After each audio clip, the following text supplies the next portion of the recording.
म्हणणार तुम्ही हा खड्ड्याबद्दल? बघा, आज इकडे रात्री येण्याचा उद्देश असा आहे की रात्रीचे आता वाजलेत 12 आणि 12 वाजले असताना तुम्ही बघू शकणार की रात्रीच्या अंधाराचा प्रकार असतो. अंधाराचा प्रकार असताना असे मोठे मोठे खड्डे प्रशासनाकडून जनतेला असं गिफ्ट असं दिलं चाललेत. तुम्ही बघणार इथून ते घेऊन आपलं ठाकूर मॉल, तो पुमाचा जो शोरूम आहे त्याच्या समोर ते असे मोठे मोठे खड्डे आहेत. आता हा जो रस्ता आहे हा सीसी रोड असून याच्यावरून कनेक्टेड हा गटर, याला पहिला ही ड्रेनेज लाईन होती, आता ही बंद करण्यात आली आहे आणि या सीसी रोड इकडून बांधण्यात आलाय. बांधण्यात येताना एक प्रशासनाची एक महत्वाची अशी जिम्मेदारी असते की हा जो गटर आहे बंद केल्यानंतर याला पूर्ण क्लोज करायचा असतो आणि याच्यावरून रोड कनेक्ट करून हे सगळं बुजवायचं असते. पण प्रशासन आपलं एवढं टॅलेंटेड आहे आणि आपले इंजिनियर इतके चांगले आहेत आपल्या महापालिकेकडे आणि हायवे अथॉरिटीजकडे की हे खड्डे त्यांना दिसतच नाहीये. सीसी रोड बनलाय पण खड्डे त्यांना दिसत नाहीये. खड्डे म्हणजे छोटे मोठे खड्डे नाहीयेत. याच्यात जर माणूस पडला ना तर तो माणूस हातपाय तर मोडायचा विषय लांबच राहिला, त्याचा सरळ जीव जाईल. कारण की या खड्ड्यांसोबत याचं हे गटराचं झाकण आहे, त्या गटराच्या झाकणासोबत सगळ्या सलई पण बाहेर निघाल्या, तुम्ही बघू शकता. प्लीज पुढे येऊन हे दाखवा.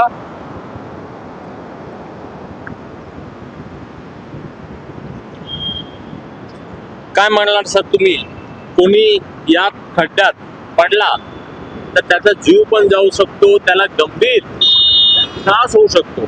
कसं आहे, जनता याची जी किंमत आहे ती प्रशासनाकडे शून्य आहे.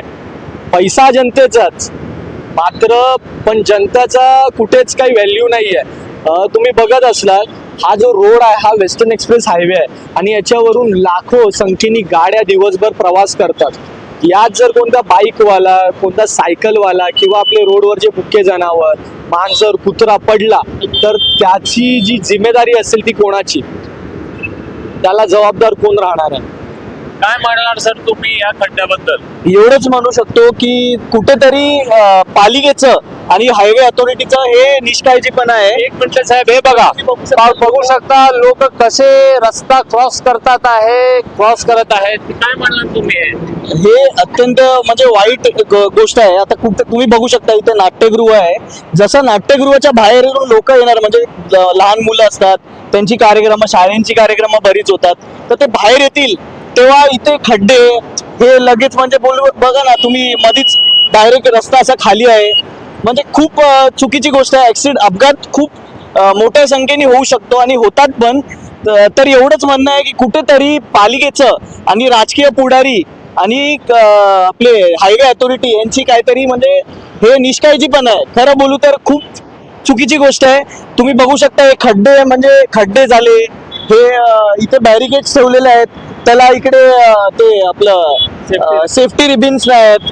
तर हे कुठेतरी म्हणजे खूप वाईट गोष्ट आहे की जनता एवढं म्हणजे हे लोक, पालिका, प्रॉपर्टी टॅक्स जनता भरते, सगळ्या गोष्टी आपण वेळेवर भरतो, पण सुविधा आहेत ते आपल्याला खूप म्हणजे खूप कमी ह्याच्यात शून्य म्हणजे बोलू शकतात, शून्य पण बोलू शकतो त्या ह्याच्यात भेटतात. तर कुठेतरी हे पालिकेने सुधारलं पाहिजे. दरवेळी लोक काय व्हिडिओ बनवणार, म्हणजे कुठेतरी आम्हाला व्हिडिओ बनवावे लागतील तेव्हाच काम होणार का? हे पालिकेला दिसत नाही का? किंवा तर कॉन्ट्रॅक्टर ज्याला हे काम दिलेलं आहे त्याला तुम्ही बोलू शकत नाही का? हे पालिकेची जबाबदारी आहे. तर कुठेतरी त्यांनी या गोष्टींवर लक्ष दिलं पाहिजे. किंवा कारण की खूप वाईट परिस्थिती होऊ शकते, अपघात होऊ शकतात, कोणाचा जीव जाऊ शकतो, मुख्य जनावरांचा पण जीव जाऊ शकतो या खड्ड्यांमुळे. बस एवढं बोलतो. काय म्हणणार सर तुम्ही? कसं आहे की बाजूलाच तुम्ही नाट्यगृह, तर मी तुम्हाला सांगितलं, तुम्हाला मी प्रेमा लक्ष्मण शाळाच आहे. आमचा एक थोड्या दिवसापूर्वी इकडे दिवाळी संध्याचा कार्यक्रम होता. कार्यक्रम होताना इकडे आमची 500-800 पोरं आलेली लहान. आम्ही मीरा भाईंदर महानगरपालिकेच्या जितक्या शाळा आहेत त्या 10-15 शाळाला एकत्रित करून पूर्णपणे आम्ही लोकांनी कार्यक्रम, दिवाळी संध्या असा नावाचा कार्यक्रम लता मंगेशकर नाट्यगृह यात घेतलेला. त्यावेळेस 500-800 पोरं या जागेवरती आलेले. हे विषय बघा ना, तिथे रिक्षावाला थांबलाय, तिथे लहान लहान पोरं आहेत, तिथे बघा हे रिक्षावाला पण हे रॉंग साईड येतोय. काय म्हणणार हे? बघा कुठेतरी याच्यामध्ये RTO प्रशासन याची पण निष्काळजीपणा आहे. तुम्ही स्वतः बघू शकता ते बघा पॅरेंट्स आले तिथून ते क्रॉसिंग करतात हे रिक्षा रॉंग साइड मध्ये येते आहे तुम्ही कॅमेरामॅन कृपया प्लीज दाखवा तुम्ही बघू शकता इथे रिक्षा इथे तिकडून गाड्या बाहेर निघतायत इतकं सगळं ट्रॅफिक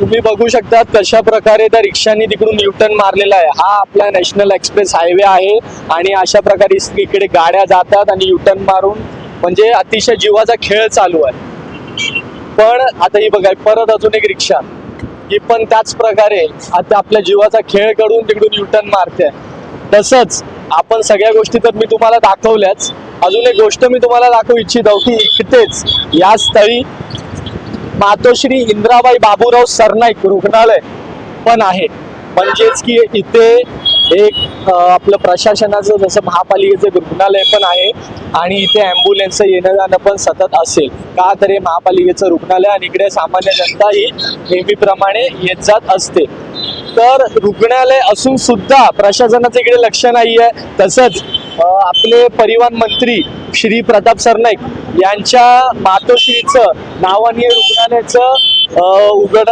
नावाने त्यांच्या हे रुग्णालय उघडलेलं आहे तर ते महाराष्ट्र राज्याचे परिवहन मंत्री म्हणजेच की ट्रान्सपोर्ट मिनिस्टर असून सुद्धा त्यांची या स्थळी काही शून्य लक्ष आहे असं आम्हाला दिसून येते म्हणजे त्यांच्याच मातोश्रीचं नावाचं हॉस्पिटल रुग्णालय आणि त्यांच्याच हॉस्पिटलच्या पुढे अशी अवस्था तर आपण कुठेतरी बघू शकतात की हे प्रशासन जनतेचं कार्य करण्यामध्ये पूर्णपणे शून्य आहे आणि भ्रष्टाचार करण्यामध्ये 100% आहे पाठच्या 3 दिवसापूर्वी आपल्या मीरा भाईंदरतील जे जागृत समाजसेवक आहेत श्री ॲडव्होकेट कृष्णा गुप्ता त्यांनी आपले मीरा भाईंदरचा डबल डेकर जो ब्रिज आहे त्याचा एक प्रश्न घेतलेला तो डांबर हाताने निघत होता अक्षरशः तर मी कुठेतरी प्रशासनाला एक प्रश्न विचारू इच्छित आहो की अशी कामं प्रशासनाला दिसत नाही पण तसा भ्रष्टाचार कसा काय करता येतो आणि भ्रष्टाचार करत असताना तो जो डबल ट्रेकर ब्रिज आहे तो अख्ख्या मुंबईमध्ये पहिला शहर आहे आपलं मीरा भाईंदर ज्याच्यामध्ये तो डबल ट्रेकर ब्रिज बांधला गेलेला आहे तर तिकडे एवढं लो क्वालिटी ऑफ वर्क केलेलं आहे त्यांनी की तो जो डांबर तो हाताने निघत होता आणि लगेच काल